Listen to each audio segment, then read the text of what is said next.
Hi అండి. ఇప్పుడు మన మ్యాటర్ వచ్చేసరికి ఇప్పుడు జరుగుతున్న ప్రజెంట్ సిచ్యువేషన్ నో బెట్టింగ్. అసలు బెట్టింగ్ ఆడటం వల్ల లాసా, లాభమా అసలు ఏంటి? ఫస్ట్ చెప్పేది ఏంటంటే బెట్టింగ్ అనేది ఖచ్చితంగా లాసే.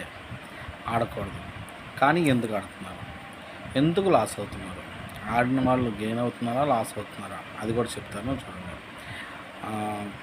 ఫస్ట్ మనకి ఒక యాప్ వస్తుంది. ఈ యాప్లో మనం డౌన్లోడ్ చేసుకుంటాం. ఆ యాప్ని మనం అమౌంట్ ఎక్కిస్తుంది, మళ్ళీ బోనస్ ఇస్తారు. ఓకే, ఇదంతా బాగానే ఉంది. కాకపోతే ఇక్కడున్న ట్విస్ట్ ఏంటంటే ఆ యాప్లో క్రికెట్కి సంబంధించిన లింక్స్ ఉంటాయి. అవి ఆడతారు. మన ఇండియా మీద ఇండియా అయితే రేపొద్దున ఐపీఎల్ వస్తుంది, ఐపీఎల్ చూస్తాము, ఐపీఎల్ ఆడతాం కాబట్టి ఓకే, ఇండియా ద్వారా బాగానే ఉంటుంది. దాంట్లో ఏంటంటే కొంతమంది ఉంటారనమాట లాస్ అయ్యేవాళ్ళు. ఏది ఎలా లాస్ అయ్యేవాళ్ళు? రేషియో అండి. ఇప్పుడు ఈరోజు ఇండియా గెలిచిద్దని నాకు తెలుసు, మీకు తెలుసు. బట్ తెలుసు అంటే నమ్మకం మన ఇండియా గెలిచిద్దని. బట్ ఇక్కడ రేషియో తగ్గగానే ఎంత 100కి రూపాయికి రూపాయి ఇస్తే మటుకు ఎవరు తీసుకోరండి. ఏ 3 రూపాయలకి 1 రూపీ పెడితే 3 రూపీసో 4 రూపీసో ఇలాంటి అమౌంట్ వచ్చేవాళ్ళు మాత్రమే చూస్ చేసుకుంటారనమాట. ఎందుకంటే మనం పెట్టే 1 రూపీకి 1 రూపీ అనేది కామనే కాబట్టి ఎవరు తీసుకోరు. అంటే మనం ముందు మన మైండ్ సెట్లో ఏంటంటే మనం వేసిన డబ్బులకి డబల్ పేమెంట్ కావాలి. ఇలాంటప్పుడు ఏం చేస్తారంటే కొంతమంది ఆశ, మనకు ఆశ ఉంటుంది మామూలుగానే, కానీ అత్యాశకి వెళ్తారనమాట. ఈ గేమ్స్ బాగానే ఉన్నాయి. క్రికెట్ వరకు ఆడుకున్న ఫుట్బాల్, వాలీబాల్ ఇవన్నీ ఏంటంటే నో ఫిక్సింగ్ ఉండవు. కొన్ని మాత్రమే ఫిక్సింగ్ ఉంటాయి. ఈ ఫిక్సింగ్ ఉంటాయన్నమాట. ఇప్పుడు వచ్చేసరికి కొత్తగా క్యాసినో, బ్లాక్ జాక్ ఇవన్నీ ఏంటంటే ఆన్లైన్ గేమ్స్ అనమాట. అది రాత ఉన్నవాడికి మాత్రం, లక్ అనే ఫేవరబుల్ ఉన్న వాళ్ళకి మాత్రమే పడుతుందండి.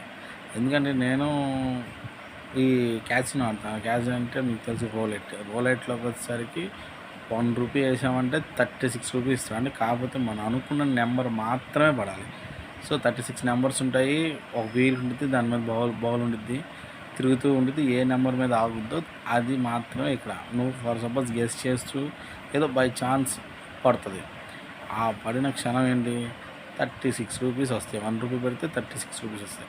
సో నువ్వేం చేస్తావంటే బెట్టింగ్ పెట్టి ప్రతిసారి దానికోసం వెయిటింగ్ చేస్తావు అనమాట. సరే 9 పెట్టావు, 9 మీద 1 రూపీ పెట్టావు, ఆ 1 రూపీకి 36 రేట్లు వస్తాయి అని చెప్పేసి ఆశతో వెళ్తాం. అండ్ దాంట్లో ఏంటంటే మనకి ఆశ నుంచి అత్యాశకి వెళ్ళిపోతాం. లెవెల్ ఈజ్ స్మాల్ అన్నప్పుడు లెవెల్ పీక్స్కి వెళ్ళిపోతుంది మనకి.